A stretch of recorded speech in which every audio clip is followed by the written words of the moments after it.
The Journey of Maris, a true island girls. As time progressed, Maris found herself masking the pain of heartbreak.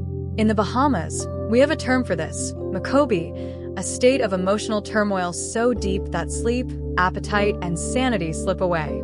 The weight falls off, tears come easily, and the scent of a familiar fragrance or a simple love song can trigger an overwhelming flood of memories. But even Makobi was better than what we call counting lamp poles, the kind of heartbreak that steals one's grip on reality. It's when a person is found wandering the streets barefoot, lost in grief, unkempt, and literally counting the lamp poles as they walk. That level of devastation is something no one would wish on their worst enemy. But thank God, Maris had a strong support system. Her family, especially her brother, was her anchor. He encouraged her daily, reminding her to put on her big girl panties, to get over him and take care of her own business. One thing that kept Maris from drowning in heartbreak was her career. Working in a casino was no ordinary job. It was fast-paced, unpredictable, and exhilarating. The late nights, the holiday shifts, the after-hours happy hours that started at 4 a.m. and ended with the sunrise. It was a world of its own. This was all new to an island girl like Maris, but it was a welcome distraction. She threw herself into work, checked in on her kids living on different islands, bought herself a car, and moved into a new home with her mother and brother, a huge milestone for their family. Now in her early 30s, Maris embraced a new lifestyle, single, independent, and living for herself for the first time. Maris formed a circle of friends, each bringing a new perspective into her life. One friend, an older married woman, taught her the art of keeping up with the Joneses, a lifestyle of lunch and dinner dates, spontaneous shopping sprees, and weekend getaways to Miami for the latest fashion. She learned how people could cleverly manipulate perceptions, making others believe in their version of the truth. In the 90s, appearances were everything, and fitness was a priority. So for the first time, Maris joined a gym, started eating healthier, and transformed herself, inside and out. Maris was always an attractive young woman, enhancing it by wearing makeup, and 3-inch heels took her beauty to another level. She was loving the feeling. And then there was him. Maris met someone who changed her perspective, a man full of life, love, and confidence.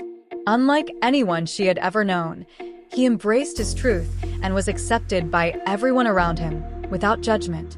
With him, Maris felt safe. No pressure, no expectations, just friendship in its purest form. At work, they were professionals. Outside of work, they were inseparable. Through him, Maris was introduced to the underground world of island nightlife, where partying was serious business.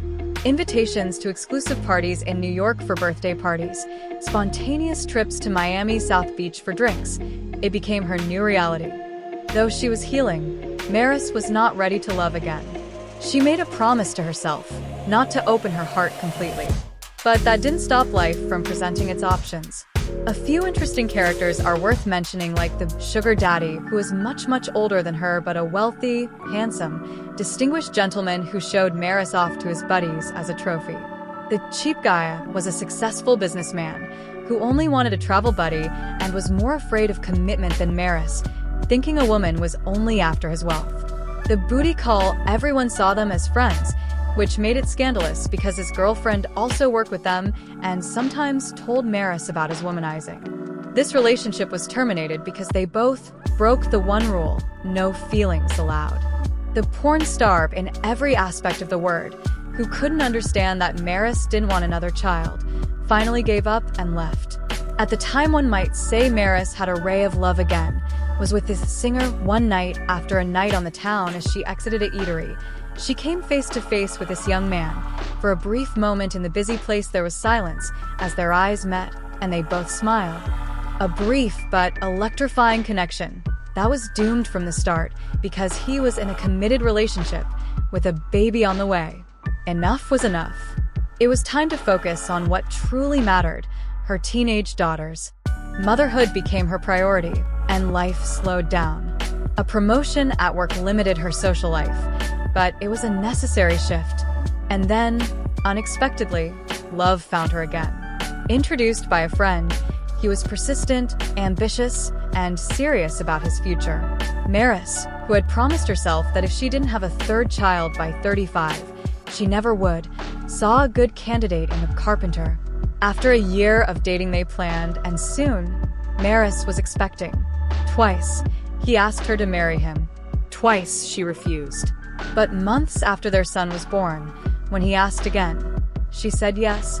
For the first time in years, Maris was living in a world of love and stability. But life has a way of testing even the strongest. The loss of her mother was a blow. And in Bahamian terms, shit hit the fan. A global economic downturn threatened her job and their home. She was too young to be a grandmother. And worst of all, trust in her marriage began to fade. It ended in separation, then divorce. But this time, Maris was wiser, stronger. She had drawn from the resilience of the women who raised her. She held her head high and moved forward. This was not the end of Maris' journey, only another chapter in the story of an island girl handling her business by putting God first, trusting in her faith because her children needed her, and she was a survivor, not a victim. Stay tuned.